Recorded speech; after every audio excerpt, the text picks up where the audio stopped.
Muy buenas, muchísimas gracias por estar con nosotros en otro programa de España, Tiempos Difíciles. Hoy estoy solito en el estudio, pero hay una razón. Ya quedan muy poquitos días para despedir el año 2018, un año muy intenso, pero no se imaginen ustedes lo que nos espera en el 2019. Queremos hacer un breve alto, hacer un pequeño balance de estos últimos programas. Arrancamos el 12 de octubre, el Día de la Hispanidad, un programa en el que hablamos del orgullo de ser español, y hemos intentado a lo largo de estos 12 programas hablar de los problemas que más nos preocupan a los españoles. Hablamos de educación y 2 semanas más tarde el Gobierno presentaba su ley que ha causado un gran disgusto en prácticamente todos los sectores de educación en España. Hemos hablado de presupuestos, de tauromaquia, de víctimas del terrorismo, todos programas que interesan a los españoles, y les prometemos que vamos a seguir haciéndolo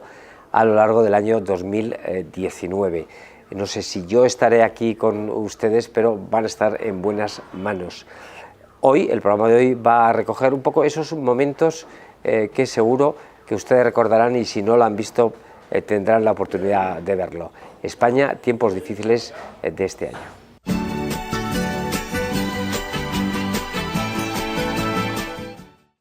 Hoy es el Día de todos los españoles, es la fiesta nacional, el Día de la Hispanidad. Tenemos a nuestros invitados, que enseguida paso a presentárselo. Han venido todos con sus libros, han hecho los deberes, menos uno, que es don Javier Santamarta, pero bueno, ahí se puede ver. Todo lo contrario, para que se vea aquí toda la posibilidad. Tiempos, siempre tuvimos héroes, perdón, el libro, y seguimos con don Alberto G. Ibáñez, autor, escritor, historiador. Si algo digo o digo menos, me corregís y me puntualizáis. Basta con lo que dices. Sí, la leyenda negra. Tenemos también con nosotros a Pablo Barrón, director, experto en comunicación de Radio Universal. ¿Cómo estás? Muy bien, muy bien. Y por último, León Arsenal, autor de Enemigos del Imperio. Muchísimas gracias por estar con nosotros. Una de las críticas así más recurrentes que se hace a este Día de la Hispanidad, sin duda, es que los españoles, allá por 1492 y durante muchos siglos, cometimos un genocidio con los indígenas, con los indios de América. No sé, yo creo que León tiene también su idea. ¿Hubo genocidio, como se dice, o es la típica palabra que se repite, se usa un poco para todo? Bueno, genocidio ha acabado siendo estas palabras, una de estas palabras maonesas que pega con todo, como llamar facha al que discrepa de nosotros, o calificarse de soy de izquierdas cuando quieres ganar superioridad sobre tu contrario. Luego hay que matizar. No, genocidio es una palabra muy moderna y aplicada a los antiguos es totalmente anacrónica. Además, en el caso de la monarquía hispánica es absurdo. Yo, si me permites muy brevemente, te voy a dar una comparación para que la gente lo entienda. Cuando se produjo la conquista musulmana de España en el siglo VIII, a comienzos del siglo VIII, la invasión musulmana que produjo el derrumbe del Estado visigodo con todos los sistemas de distribución centralizados, produjo una hambruna terrible. Eso, unido a unas pestes, que se parece mucho a la viruela y otras que llevaron los europeos, no solo los españoles, a unas pestes que trajeron de Norte de África, se calcula que la población de la península murió, la mitad de la población de la península. ¿Fue un genocidio? Es una tontería. Lo último que querían los conquistadores musulmanes era matar gente. Antes la gente era un recurso valioso, eran campesinos, eran artesanos. Lo que pasa es que, bueno, pues el derrumbe de ese estado provocó esas muertes. Eso no fue un genocidio. Genocidio es el exterminio sistemático y deliberado de un grupo humano, por las razones que sean. Por ejemplo, la campaña que lanzaron los propios musulmanes para acabar con los visigodos de los campos góticos en el norte de León. Eso se fue un intento de genocidio. Entonces, no podemos aplicar la palabra genocidio no a lo que hicieron los españoles, sino a lo que hicieron los ingleses, los franceses, en general los europeos, porque la intención última durante esos siglos, después ya las cosas cambiarían, pero nunca fueron de perpetrarlo. Y por acabar y no robar tiempo, quiero recordar que cuando en el siglo XVIII, y es un episodio muy significativo, los comanches, que eran una nación india muy poderosa, propusieron a los españoles acabar con los apaches lipanes, las autoridades de Nuevo México y de Texas estuvieron de acuerdo, pero Carlos III lo prohibió taxativamente diciendo que el exterminio de todo un pueblo era contrario a los principios ilustrados y civilizados de cualquier nación que se preciara de tal. Es decir, ya en el siglo XVIII, que empezaba a aparecer, aunque no con esa palabra, el concepto de genocidio que aparecería ya en el siglo XX, estaba totalmente erradicada siempre como arma militar o instrumento político por parte de lo que se llamó el Imperio Español.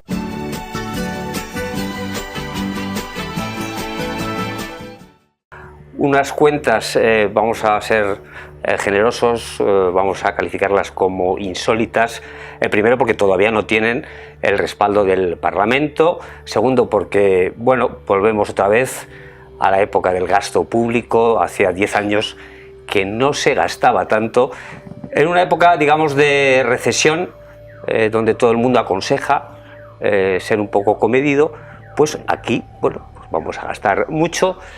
Y de todo esto vamos a hablar con nuestros invitados. Tenemos gente de Ciudadanos, como Saúl Ramírez, muchísimas gracias por estar. Muchísimas gracias. Tenemos gente del Partido Popular, Jaime Olano. Muchas gracias, Fran. Y tenemos de un colectivo, digamos de uno de los más perjudicados. Podemos haber traído a varios colectivos, pero igual aquí teníamos que haber puesto una grada, por eso hemos dejado sola a Celia Ferrero, que es vicepresidenta de ATA, Asociación de Autónomos, Trabajadores Autónomos. Que sois 1 milloncito representáis aproximadamente, o quizá más.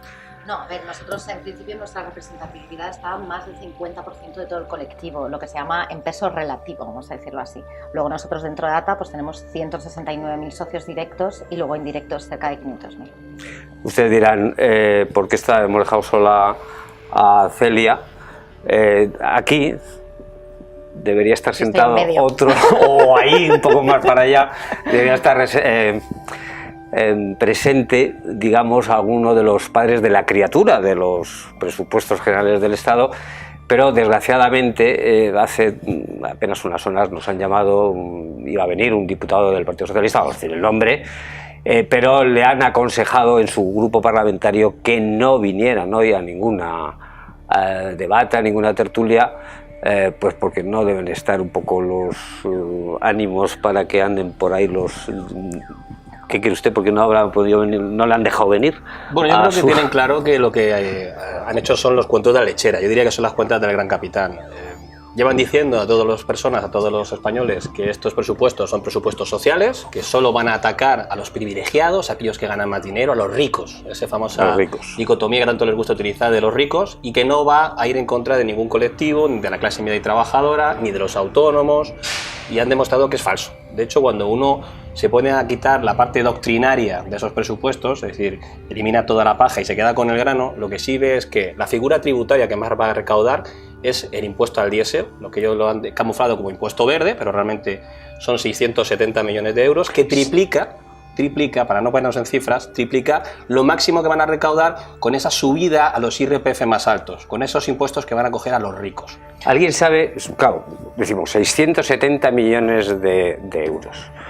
Hay muchísima gente que tiene diésel, que se compró un diésel en los últimos tiempos, pero para el consumidor, para una persona que haga sus, en fin, vaya al trabajo, sus viajecitos, ¿cuánto puede suponer al año este aumento? Porque creo que se quiere equiparar el precio del litro de diésel con un 30% más de lo que estaban pagando hasta ahora. Un 30% más. Un 30%. Vamos haciéndonos una idea. Es más, Porque cuando uno habla a veces de grandes cifras, pues sí, bueno, eso no me toca. Las cuentas de casa es un 30% más de lo que gastaban. Y además hay que tener en cuenta que es el vehículo preferido, ¿no? Pues de los españoles aproximadamente. Yo tengo un diésel. Yo tengo uno, tiene otro mi mujer, por lo tanto hemos hecho bien. ¿No? Buena compra. ¿Tú también tienes diésel?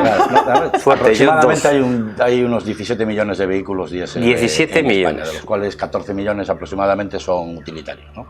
Son coches, por decirlo así, y generalmente de la clase media trabajadora, ¿no? Ya no te cuento pues las furgonetas de reparto o los vehículos relacionados con la agricultura, que ya es el 100% directamente, ¿no? Tú comentabas que no han querido venir o no han dejado venir a algún miembro del Grupo Socialista a defender estas cuentas. Francamente es algo insólito, ¿no?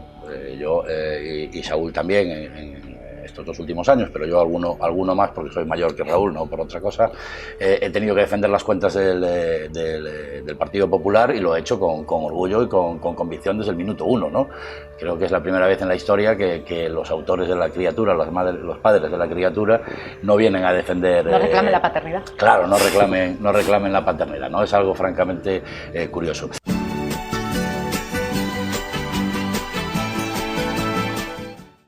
Nos van a dejar que hablemos de nosotros, de los periodistas, de los medios de comunicación, porque desgraciadamente, y aunque me cueste reconocerlo, el periodismo, bueno, pues tenemos el triste honor de ser una de las profesiones peor reconocidas de toda España. Incluso estamos peor que los políticos, solamente nos ganan los jueces, tampoco nos cuesta mucho creerlo, después del monumental lío que se ha armado esta misma semana con el tema de los bancos y las hipotecas, pero bueno, ya tendremos tiempo de hablar de sus señorías. Hoy hablamos de los periodistas, si realmente somos los que tenemos menor credibilidad de toda Europa. Lo vamos a hacer con nuestros invitados. Tenemos solamente un político, Carmen Riolobos, senadora del Partido Popular. Muchas gracias. Es un placer. ¿Qué tal? Vienen además del Senado, una semanita han tenido. Ha sido una semana muy complicada, pero yo creo que también muy interesante, porque hemos hecho algo muy importante, y es defender a los medios de comunicación, defender a los periodistas y defender la libertad de expresión frente a un gobierno, el gobierno del señor Sánchez, que está dispuesto a amordazarlo en cuanto pueda.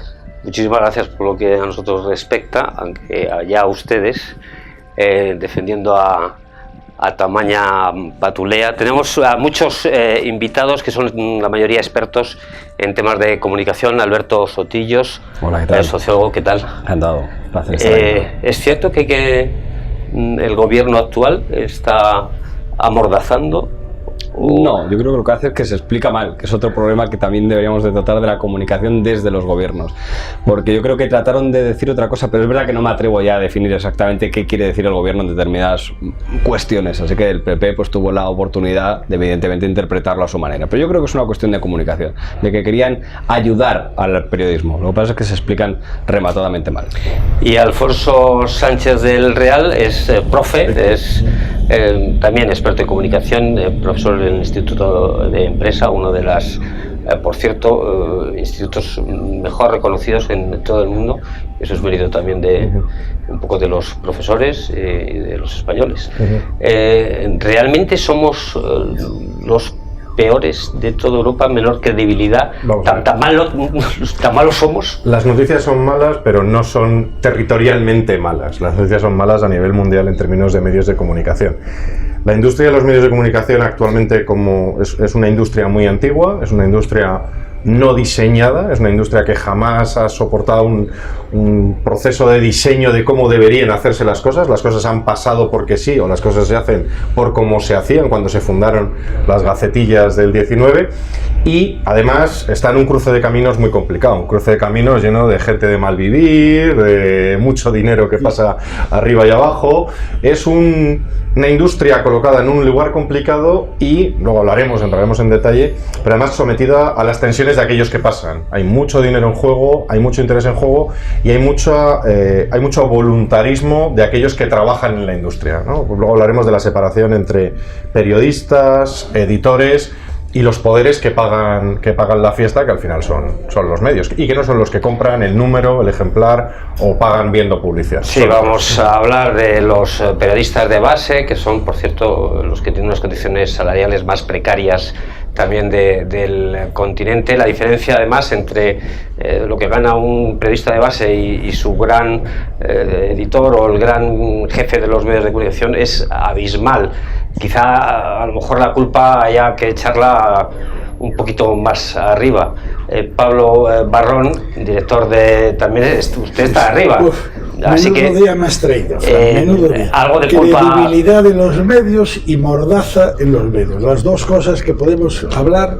Lo que hablaba la senadora del actual Partido Socialista. El actual Partido Socialista ya vetó las entrevistas.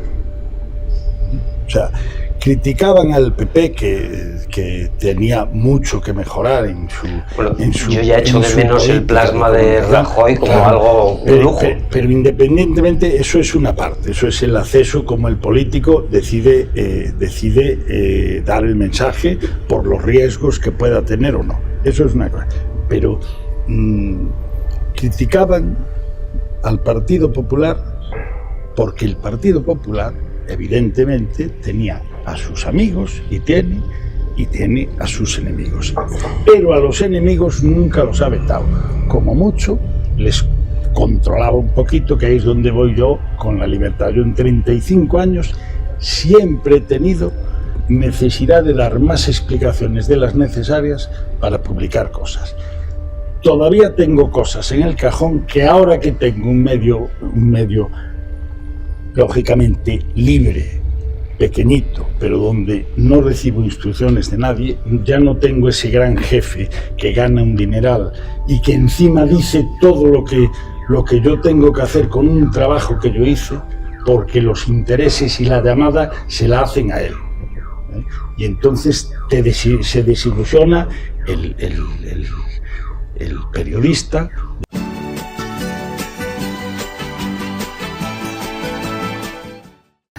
Realmente importante para el futuro de un país, para su desarrollo y sobre todo para el futuro de nuestros hijos. Somos conscientes de que a veces la actualidad política, impuesta pues, muchas veces por los políticos, por los medios de comunicación o por intereses comerciales, nos lleva a hablar de tonterías, de cosas absurdas, y realmente de las cosas importantes pues no lo hacemos. Pero hoy vamos a hablar de educación, vamos a ver un poquito qué ha pasado en estos últimos 30-40 años con 7 leyes de educación que, aunque la gente piense otra cosa, en realidad en estos últimos años las leyes con las que han estudiado nuestros hijos son leyes dictadas por el Partido Socialista.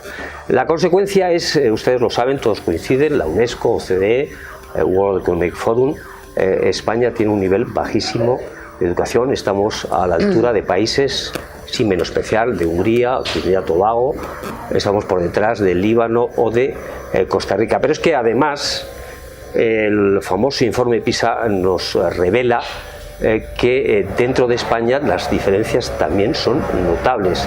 Hay comunidades que tienen un nivel bastante aceptable, puede ser Madrid, puede ser Castilla y León o el País Vasco, sin embargo hay otras comunidades que suspenden dramáticamente, como puede ser Andalucía, Extremadura o Castilla y La Mancha. En medio de todo este follón, el Partido Socialista quiere reformar, ha presentado recientemente sus líneas maestras, nunca peor dicho, de su reforma de la LOMCE, que tiene los días, podemos decir, días contados.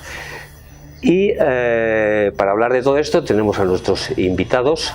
Voy a empezar a presentar a Sandra Moneo, que es la que más sabe de educación del Partido Popular.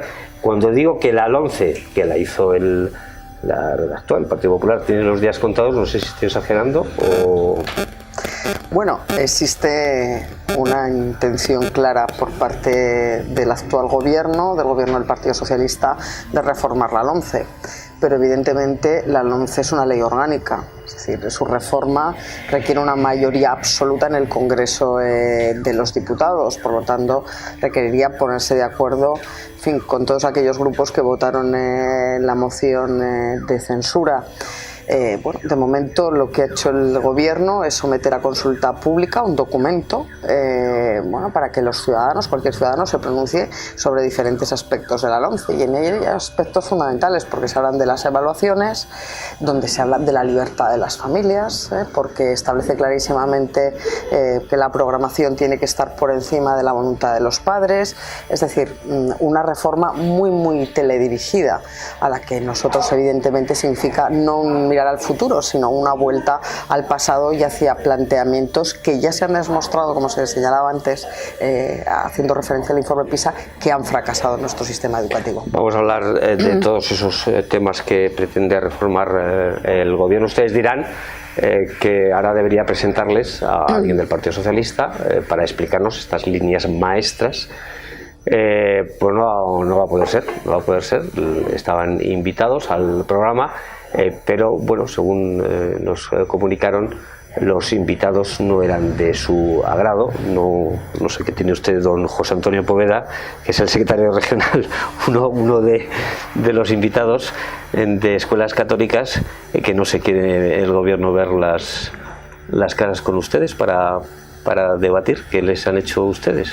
Bueno, luego nosotros siempre hemos apostado por el diálogo y me parece a mí que la trayectoria de escuelas católicas en ese sentido es irreprochable, de poder hablar con Partido Popular, con Partido Socialista, con cualquier formación política. Siempre hemos tenido una relación cordial dentro de las discrepancias, así que bueno, pues si no han venido, pues qué pena. Ustedes representan el 60% de centros en toda España. 65% de la escuela concertada, sí. Vale. Don Pedro Caballero, presidente de CONCAPA, Confederación Católica de Padres de Familia. De padres de familia. Ustedes sobre todo les interesa un poco rebatir unas palabras que dijo hace poquito la ministra de Educación. Dijo ella hace poco en un discurso que el derecho a la educación no recae en las familias. No sé si repetir la frase. Lo dijo la ministra, además en un discurso, no fue nada improvisado. Vamos, que las familias no tienen nada que ver con la educación de sus hijos. Bueno, este es el mundo que vivimos ahora mismo. Lo que hoy es blanco, mañana es negro y pasado es rojo. Lo que está claro es que la patria potestad de nuestros hijos la tenemos los padres. Y los padres somos los primeros implicados en la educación de ellos. Qué mínimo que querer lo mejor para nuestros hijos. Entonces, bueno, pues yo ya hice mis declaraciones en su momento diciéndola que antes de hacer estas afirmaciones que en vez de tranquilizar lo que hace es poner nervioso a todo el mundo, que reflexionar un poquito lo que dice y bueno, que las familias no estamos aquí para hacer la guerra con nadie, sino para trabajar conjuntamente en lo mejor para nuestros hijos, en una calidad educativa que es lo que todos buscamos y siempre con consenso y diálogo.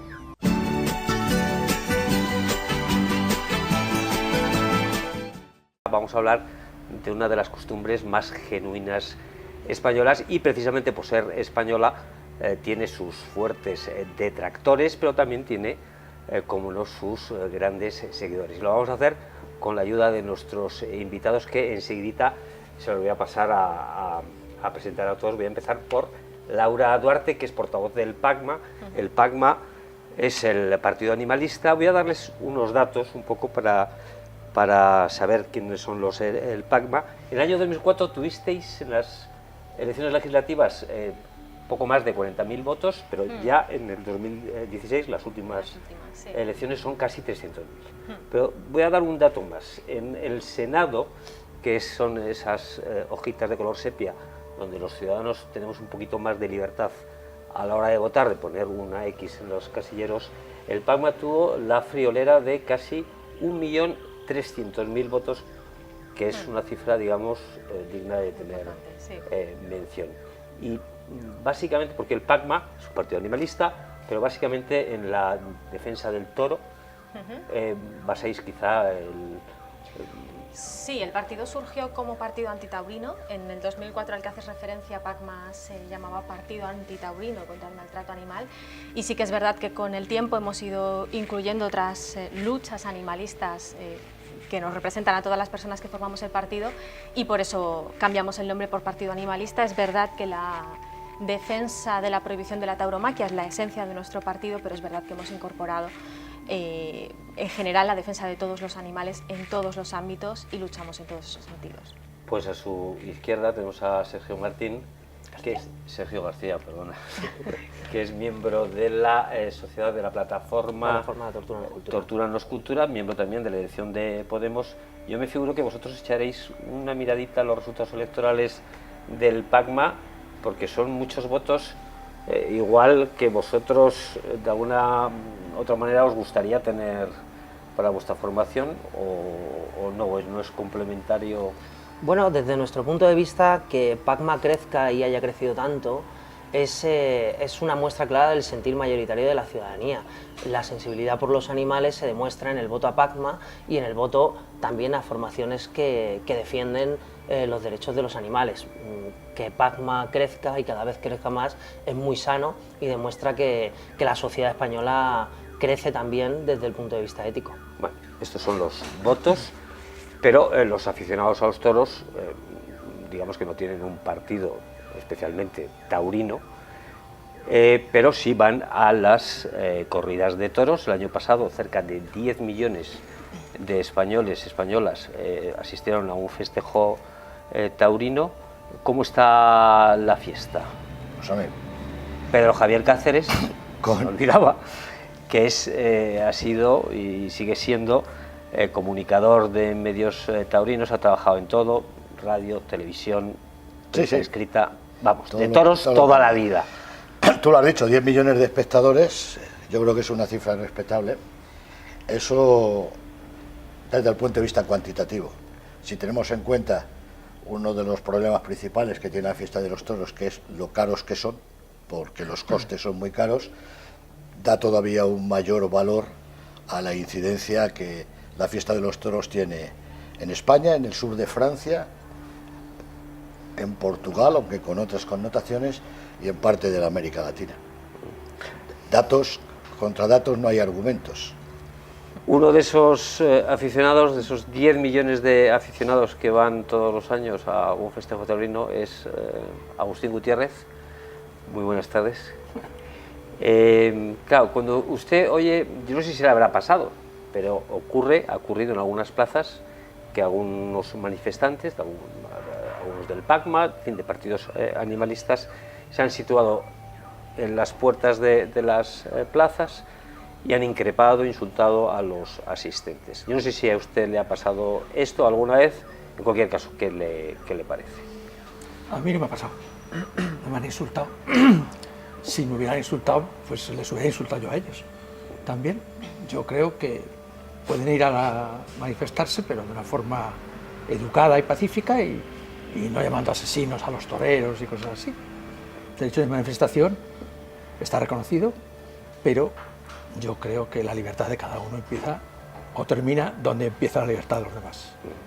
Bueno, no podía faltar hoy en el programa una persona que se pone delante de los toros, y esta es Eugenio Martín, que es novillero con picadores, así me ha dicho que lo especifique. Yo no soy muy ducho en temas taurinos. Vosotros también sufrís, digamos, a veces, en algunas ocasiones, y yo no sé si a ti te habrá pasado, el acoso, sobre todo a través de las redes sociales. Sí, la verdad que diariamente por las redes sociales, pues faltas de respeto, deseanos de la muerte, por dedicarte a una profesión legal, ¿no? Como aquel que dice. Entonces, pues es una cosa que no termino de entender.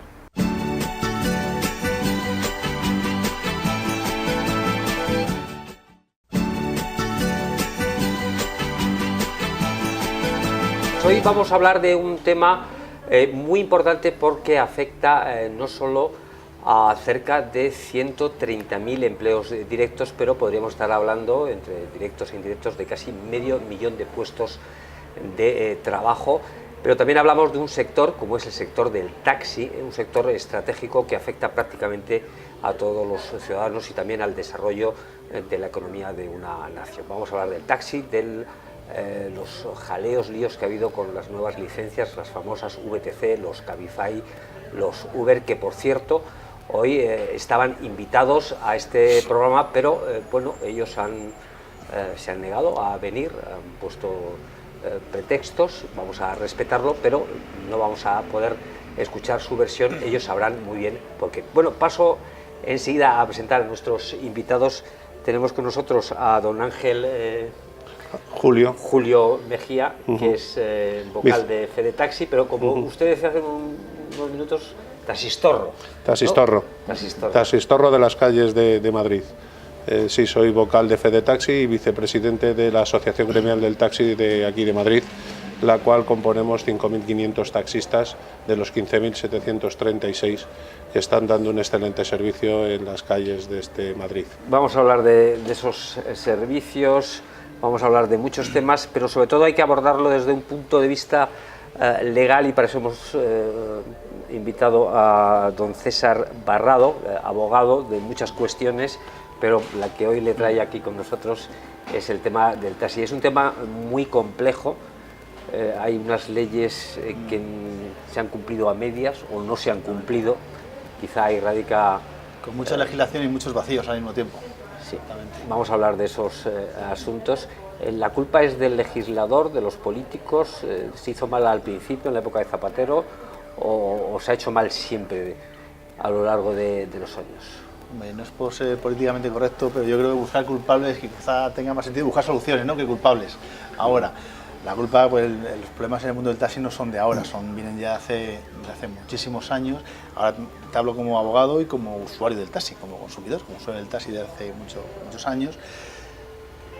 Y como pues persona que colabora, por ejemplo, en el programa de Enrique Manzana sobre la marcha, y escucho el programa que el compañero Pablo Soriano dirige, es un problema que viene pues yo desde que tengo uso de razón, casi desde que tengo uso de razón, vengo escuchando el problema del taxi. Ahora con el problema de las VTC se ha acrecentado, pero no es el único problema del taxi, los VTC. Pasa que vamos a... No solamente de VTCs, sí, vamos a hablar también de temas muy interesantes y muy desconocidos para la mayoría de los españoles. Más invitados: Enrique Manzano, periodista, y sabe desde bujías. Bueno, ya las bujías prácticamente no existen, ¿no? Si no existen las bujías, no existirían los tiempos de explosión. No, digo que van cambiando ya los motores de explosión, nos los quieren quitar, nos quieren poner ya motores eléctricos. Precisamente es una de las cosas que más enfadado a mí me tienen a nivel personal, pero sobre todo se están tirando hacia los vehículos diésel, que es cierto, no llevan bujías, porque explotan, como usted bien sabe, por compresión y por calor. Pero los motores de gasolina, los que están usando prácticamente los vehículos híbridos, sí llevan bujías porque son los ciclos Atkinson. Aclarado el tema de las bujías, periodista del taxi, ¿por qué dan tanta lata los taxistas? Buena pregunta. Bueno, no es que den mucha lata en general, porque la verdad es que a lo mejor uno tiene la gran suerte pues, de haber dado y de seguir tratando con gente realmente extraordinaria. No todo el mundo es extraordinario, porque eso es obvio, pero a lo mejor ahí he tenido un poco de suerte. Dan lata, hombre, es que intentan defender sus derechos, amigo mío. Y es que los derechos se contraen después de muchísimos años de batallar, de luchar y en muchísimos casos de hipotecar no solo su propio estatus social, sino también su vivienda. Entonces, claro que se tienen que defender, pero el problema que yo veo es que hay veces, y perdóneme, don Julio, pero tengo que decirlo así, me parecen que están cada uno tirando por un lado. Y eso es lo que realmente puede hacer de cara hacia los demás que vean o que no quieran entender que hay una conexión total. Pero bueno, eso mejor los especialistas para que lo puedan hablar. Otro especialista, Pablo Soriano, que lleva, no sé, más de 30 años con un programa, no sé si de los más antiguos que hay ahora en España, Horas de Taxi, que nombre más bien puesto para un programa de taxi, ¿no? Horas. ¿Qué cantidad de horas, ¿no? En primer lugar, gracias por invitarme, un placer compartir con todos vosotros. A vosotros. Y bueno, son 37 años de profesión. Con el programa de radio llevo 18 años. Horas de Taxi es el programa pionero en este colectivo dentro de la radiofonía española. El que primero nació, que fue en Velázquez, fue Horas de Taxi precisamente, el que yo pues tengo la suerte y me honro en presentar y dirigir todos los días.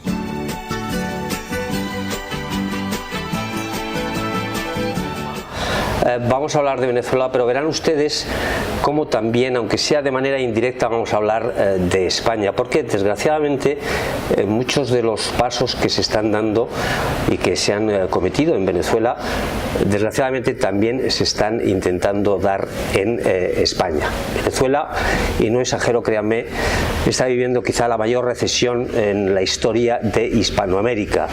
Tiene unos índices de inflación en este último año cercanos al 1.000.000%, que es una auténtica barbaridad. Venezuela tiene un poquito más de 30 millones de habitantes, de los cuales más del 80% de la población vive en condiciones de pobreza. Pero si me apuran, esto no es lo peor.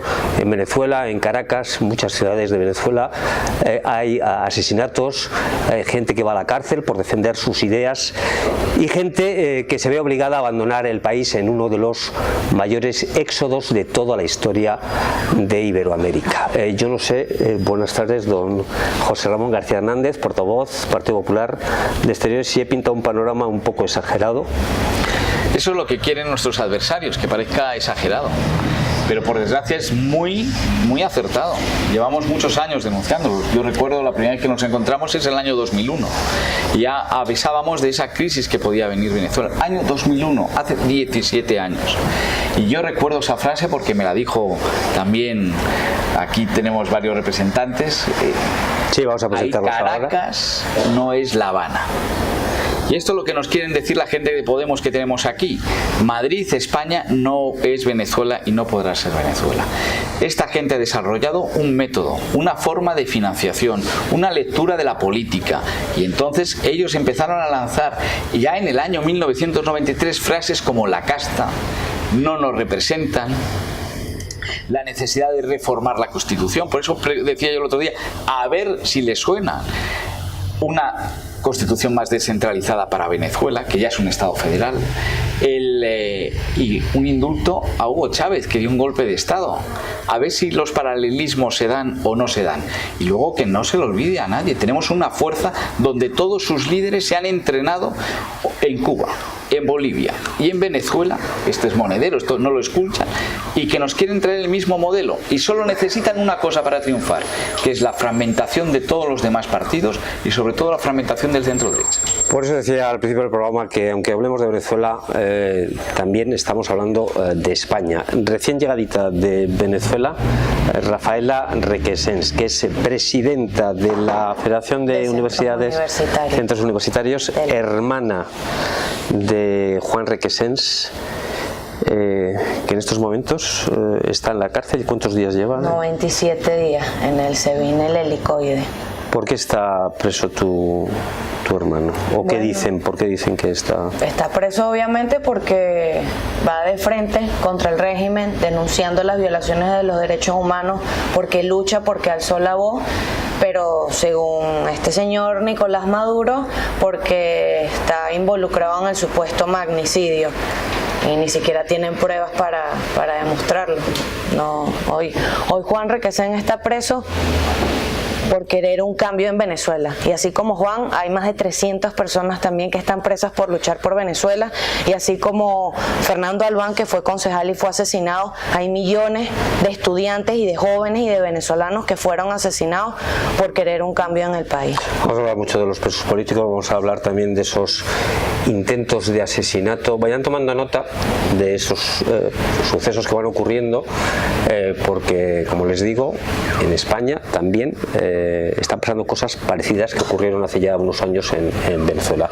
Otra de las personas que conoce bien cómo son las cárceles venezolanas, cárceles militares, es Sergio. ¿Tú has estado cuántos días en Sergio Contreras? Yo estuve 60 días en Rabo Verde, pero previo a eso estuve también en el SEBIN y estuve en el DIGESIN. Yo quería empezar diciendo que el SEBIN, donde está Juan, el helicoide, no es una cárcel, es un depósito humano, es un centro de torturas. Es allí donde reside, es el epicentro occidental del terrorismo judicial.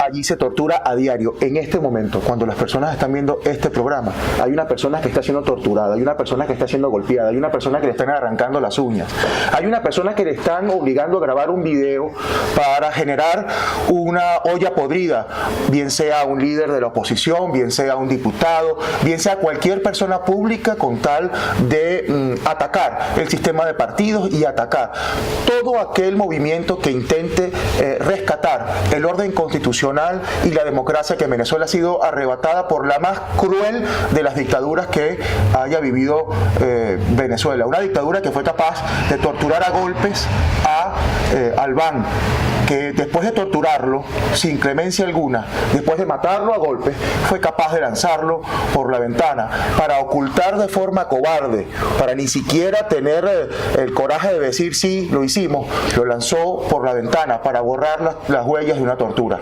Eso es lo que describe los rasgos de la dictadura de Maduro, una dictadura que tiene 380 personas presas por razones políticas, que tiene a 300 militares presos por tener algo de ADN democrático funcionando todavía.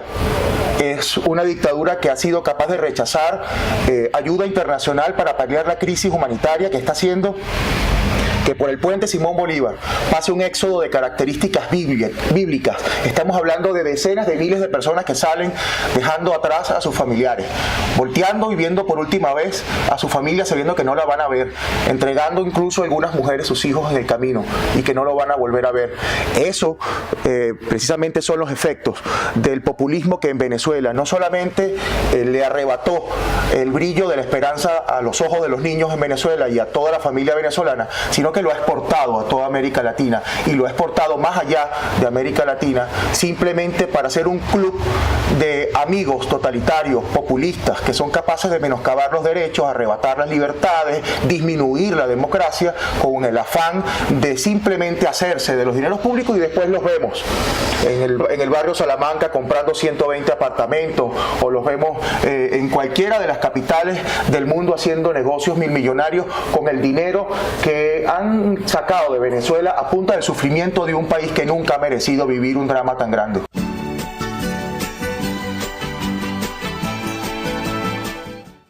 El gravísimo problema de Cataluña cuando el gobierno nos mete unos presupuestos que no son aceptados por la mayoría de los partidos políticos, ni siquiera por la Unión Europea. A todo esto surgen adelantos electorales en Andalucía con un futuro político de pactos muy incierto y con la sombra de un posible adelanto de elecciones generales.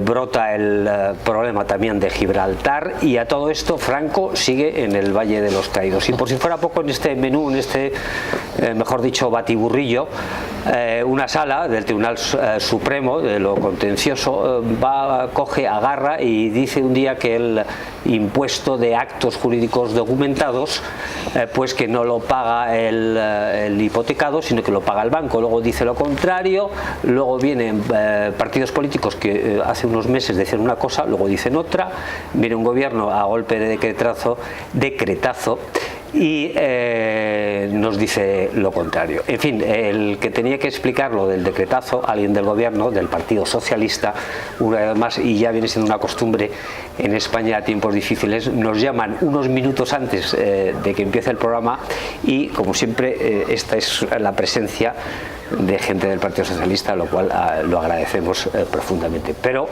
vamos a presentar a los que sí han venido, ya alguno habitual como Jaime Olano del Partido Popular, un poco experto, ¿no?, en temas económicos. ¿Eres el único del partido que se atreve con...?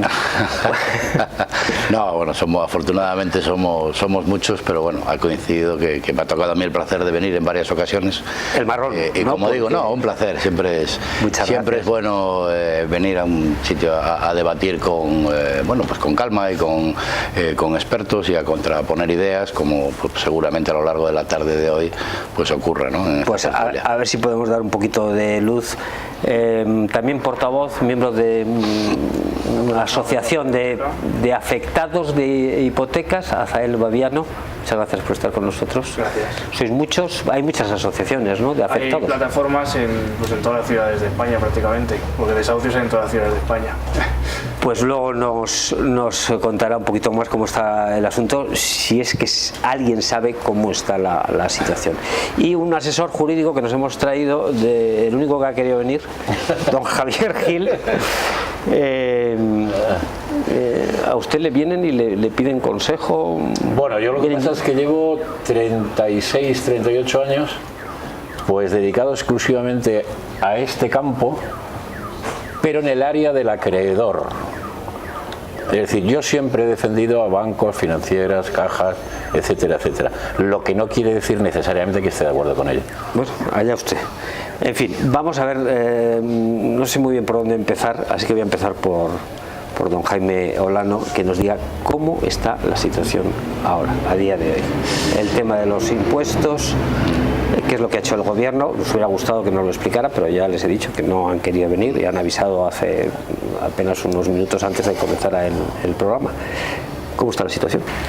Bien, Fran, pues a ver, intentaré hacer un resumen. Es verdad, como decías en tu introducción, que el Tribunal Supremo en el mes de octubre cambió una doctrina que era clara y que se venía aplicando desde hacía más de 23 años y que decía que el impuesto de actos jurídicos documentados debía de abonarlo el prestatario, el cliente de la entidad, pues, que ya que estamos hablando de créditos hipotecarios.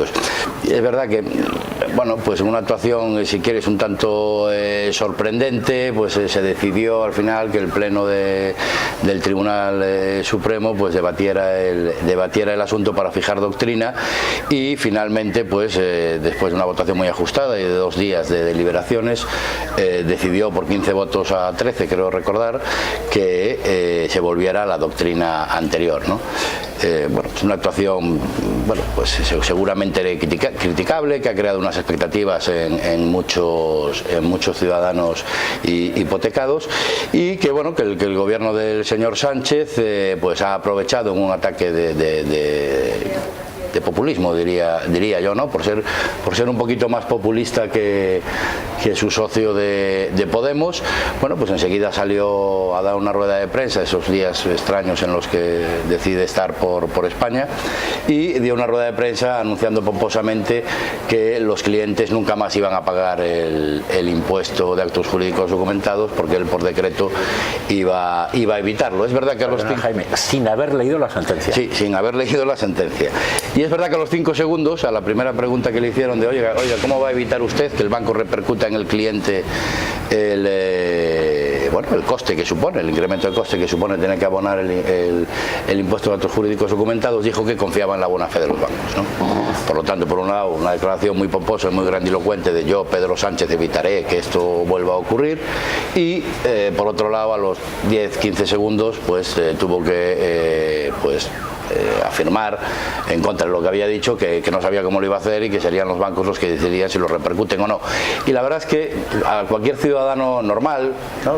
pues nos preguntamos, oiga, en cualquier tipo de producto que uno compra, del tipo que sea, ¿no? Al final la empresa que lo comercializa pues tiene una serie de costes, ya sea de producción, impuestos, energéticos, salarios y un precio final, que al final son esos costes más un pequeño beneficio o un gran beneficio, cada uno lo que vea. Por lo tanto, se hace difícil pensar que ese impuesto no vaya a repercutir en los clientes.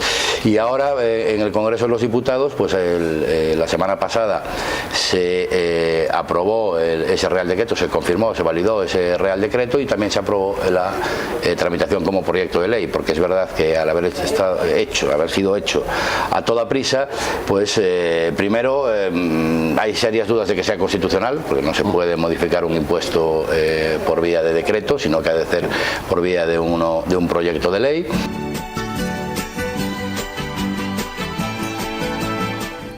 Queremos examinar, analizar detenidamente un informe que hemos conocido hace pocos días, un informe que nos ha llenado de indignación y que desgraciadamente, como suele ocurrir, ha pasado discretamente por los medios de comunicación. Verán ustedes, hace ya unos años, Covite, la coordinadora de víctimas del terrorismo, publicó un informe que nos heló la sangre a muchos españoles. Este informe venía a decir que de los algo más de 800 asesinatos cometidos por la banda terrorista ETA, la mitad estaba sin esclarecer.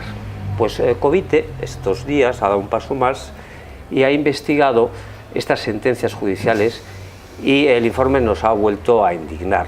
Este informe viene a decir que el 93% de los crímenes cometidos por ETA no se han solucionado. No se ha conocido en muchas ocasiones autores materiales, colaboradores necesarios, etcétera, etcétera. Bueno, pues esto es lo que vamos analizar hoy en España tiempos difíciles con nuestros invitados. Kake, ¿qué tal? Compañero Kake Minuesa. Encantado de estar con vosotros. Estamos aquí en la carrera de San Jerónimo 32. Mientras veníamos por aquí, a Kake le iban saludando por la calle mucha gente, porque Kake, ¿qué haces tú por las televisiones? Pues hago reportajes y me he convertido en un bicho de la red, porque las grandes cadenas es cierto que tienen ese temor. No se te ve en la sexta, ni en la 3, ni en la 2, ni en la 1, ni en la 4, y así luego lo multiplicas por los medios digitales. Pero créanme, pero la gente le en han los móviles, saludado, nos hemos tomado un café, se lo han pagado. Lo han pagado, es verdad, sí. Eso hay que contarlo. La gente quiere saber, entonces la gente quiere ver y verá este programa y querrá saber de esto, que esto es más que un informe de injusticias de injusticia. La gente quiere desenterrar a Franco, pero por Dios, si en el 2011 estaban matando todavía a los etarras, o sea, en el 2011 dijeron, oye, que vamos a guardar unas cuantas armas. Entonces, ¿por qué no investigamos esto? Es terrible este dato. Y por esto que decías, la gente nos ve en los móviles, la gente nos ve en las redes y la gente quiere saber de esos asesinos.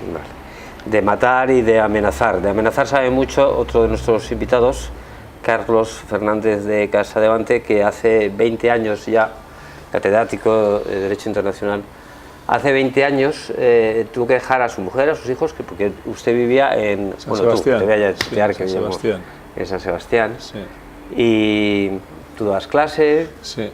Bueno, yo soy un simple profesor, a mí no me paran en la calle ni me pagan el café, como a mi compañera. Bueno, a lo mejor después de este programa, un cafecito a Carlos, por favor. Lo de San Sebastián es verdad, que hay más de 200 atentados de la banda terrorista ETA y ni un solo monumento. Oye, que puede haber algún reconocimiento a Gregorio Ordóñez, pero más de 200 atentados y no hay... Bueno, en San Sebastián hubo un centenar, pero sí hay un monumento que se hizo hace años, que yo sé, sí, hay uno delante del ayuntamiento en los jardines de Alder Dieder, monumento a las víctimas del terrorismo. En lo que no se ha conseguido todavía, o todavía el ayuntamiento, los distintos alcaldes, las distintas corporaciones no han dado el paso de poner, como dice Covite, como placas en los puntos en los que fueron asesinadas personas, ¿no? Que Covite las puso y luego fueron retiradas, ¿no? Creo que en Bilbao también está pendiente del mismo asunto, ¿no? Es un problema que tiene el nacionalismo vasco, porque sobre todo es el nacionalismo vasco, porque todas estas víctimas han sido asesinadas por ese proyecto político nacionalista vasco, ¿no? Entonces, claro, poner esas placas significa que les recuerdan constantemente por qué han sido asesinadas esas personas, ¿no? Es decir, que tienen grandes problemas para gestionar la memoria y el relato, a diferencia de lo que es posible ver en Alemania o en Bélgica. No hace mucho tiempo que fui a visitar a una hija que vive allí, pues en la calle había placas recordando con nombres y apellidos a judíos que habían sido detenidos y habían sido llevados a los campos de concentración, ¿no? Eso en el País Vasco todavía está pendiente. Carlos, que es que no hemos terminado de contarlo, hace 20 años, ¿qué edad tiene tu cría?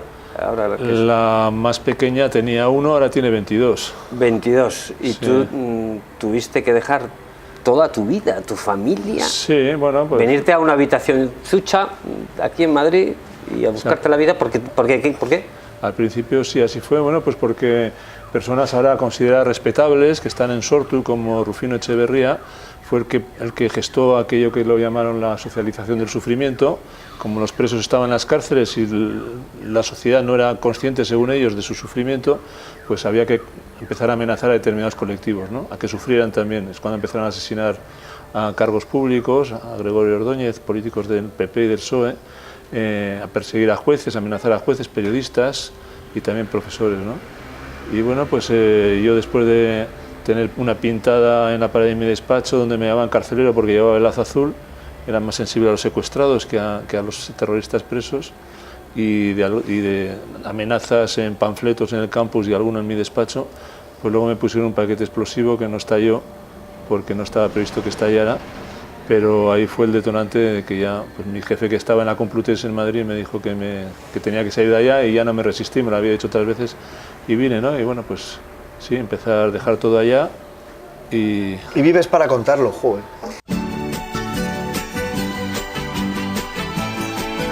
Como saben ustedes, el Gobierno ha anunciado la celebración de un Consejo de Ministros extraordinario en Barcelona, y ya hay quien dice, altas instituciones, un alto cargo de los Mossos ha dicho, por ejemplo, que podía haber hasta muertos. Bueno, pues así va a terminar el año. Un año que empezó, una relativa calma económica. En 6 meses, los primeros 6 meses, se habían creado casi 500.000 empleos. El Partido Popular tenía más o menos cerrado los presupuestos, pero si algún analista político se le hubiera ocurrido vaticinar que el entonces presidente de gobierno, Mariano Rajoy, iba a dejar la política, que su número 2, Soraya Sáenz de Santa María, también iba a seguir el mismo camino, y que unos meses más tarde se le sumaría María Dolores Cospedal, pues le hubiéramos tachado de loco. Si además hubiera dicho que Pedro Sánchez, con 85 diputados, iba a ser el próximo presidente del gobierno, yo no sé, vamos a presentar a nuestros invitados. Ricardo García Mira, Partido Socialista, diputado por La Coruña. Esto no se lo podía imaginar nadie. Me faltan todavía bastantes cositas por añadir. Bueno, la verdad es que las dos últimas legislaturas han sido dos legislaturas, o bueno, están siendo la segunda, bastante imprevisibles, impredictibles, ¿no? de lo que puede ocurrir mañana.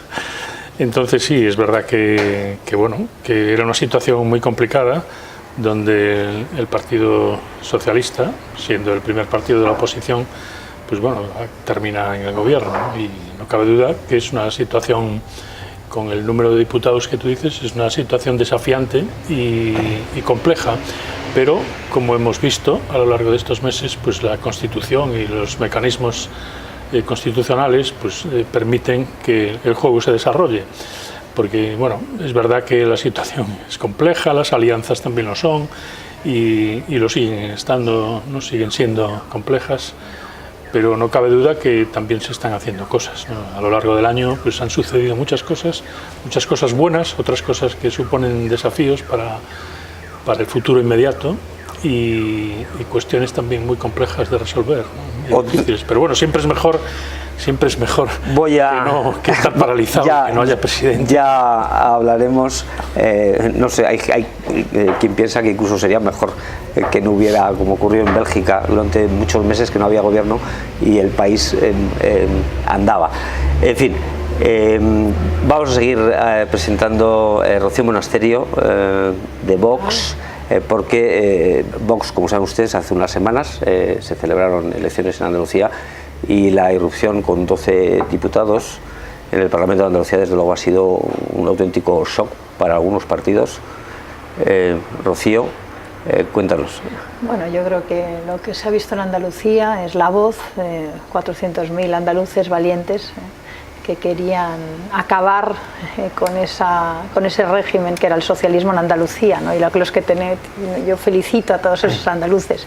Y yo, bueno, pues querría añadir a tu introducción que España son tiempos difíciles para España, pero seguimos estando en el mejor país del mundo.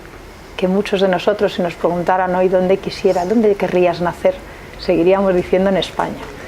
Con todas las dificultades, con todo lo que yo creo que los españoles van a conseguir superar a sus políticos y salir a la calle a decir lo que quieren y a defender esta gran nación que tenemos, y eso es lo que está en juego, la nación española, no es otra cosa. En eso yo creo que estamos todos de acuerdo. Carlos Rojas, seguro diputado del Partido Popular por Granada. Así es. También estará de acuerdo. Sin duda. Primero, muchas gracias por invitarme a tu programa y estamos encantados de compartir este momento de tertulia y análisis político sobre asuntos que preocupan mucho a los españoles y los que podemos aportar alguna visión sobre la situación que tiene ahora mismo nuestro país. Efectivamente, estamos en el mejor país del mundo.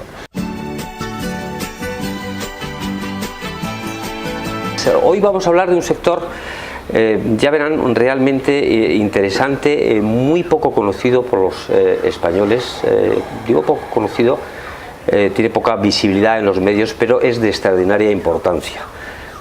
Da empleo a casi 1 millón de españoles, representa algo más del 6% del PIB y es el responsable de que 500 millones de envíos lleguen todos los años a nuestras casas. Como se podrán figurar estos días, vamos, que ni los Reyes Magos ni Papá Noel hacen también su trabajo, como es la gente del sector de transporte por carretera. En estas últimas semanas, y digo poca visibilidad, ustedes quizá hayan oído hablar del follón que se está armando en Francia por el tema de los chalecos amarillos. Llevan 3 semanas interrumpiendo el trabajo de los camioneros españoles y les están ocasionando unas pérdidas, vamos a decirlo, de 12 millones de euros diarios. Y llevan así 3 semanas. Por eso hoy hemos querido invitar a la gente más representativa del sector, que son muchos, pero bueno, hemos querido, no sé si hemos acertado, voy a presentarles, yo no les conozco, es la primera vez, don Julio Villaescusa, que es el representante de FENADISMER. ¿Qué es FENADISMER, don Julio? FENADISMER es la Federación Nacional de Asociaciones de Transportistas de España,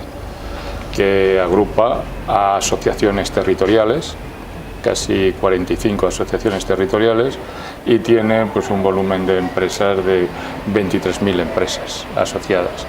El perfil de sus afiliados es el que hay en este sector, en donde la inmensa mayoría son empresas muy pequeñitas, autónomos, pequeñas y medianas empresas. Y bueno, existimos desde el año 77, cuando fue posible en España poder constituir asociaciones y federaciones de este tipo, y desde entonces pues venimos representando y defendiendo los intereses de estas empresas. Tenemos representación en el Comité Nacional y en el Consejo Nacional, y además estamos también representados en la UETR, que es la Organización Internacional de la Unión Europea, en donde yo también soy el presidente de la Asociación Internacional, y procuramos hacer lo mejor posible lo que es la defensa de los intereses de este colectivo. Don Carmelo González, CTM, la CTM, sois también de las asociaciones más... Bueno, buenas tardes antes de nada, y gracias por permitirnos participar en este, vamos a llamarlo, debate, y sobre todo algo que has comentado al principio, la importancia de poner en valor lo que el transporte representa en este país, lo cual me parece una magnífica idea y abogamos porque así sea. CTM es la confederación de mayor volumen en el país, representamos a cerca de 30.000 empresas, 130.000 vehículos, llevamos muchos años representando, defendiendo los intereses de nuestros asociados frente a la administración, frente a cargadores, evidentemente, como dirá alguno, con mejor o peor éxito, pero estamos en ello. De alguna manera estamos representados en todas las comunidades o prácticamente en todas las comunidades autónomas con representación provincial, y también agrupamos empresas sectoriales de cisternas, de mudanzas, de frigoríficos, con lo cual abarcamos un amplio espectro de la actividad de transporte, no solo transporte por carretera, que también será importante, no sé si hoy o más adelante, poner en valor transporte por carretera y multimodal, que es un tema que debemos de enfocarlo hacia ello, ¿no? Y de alguna manera también, gracias a esta representatividad que tiene CTM, yo tengo el honor de presidir el Comité Nacional de Transportes. Don Ramón Valdivia Astic. Astic es la... Buenas tardes, buenas tardes a los espectadores, para empezar. Y me sumo también a lo que ha dicho Carmelo y Julio. Pues os agradecemos mucho que tengamos la oportunidad de poner en valor lo que el transporte por carretera contribuye a la economía, al comercio, a la industria, al turismo en España y a nivel europeo. Esas cifras que has dado de España, pues las multiplicas por 10 y para la Unión Europea son perfectamente válidas. Nosotros somos la Asociación de Transporte Internacional por Carretera, es una organización que viene desempeñando su papel en defensa de los intereses de sus afiliados y de la imagen del sector desde el año 1960.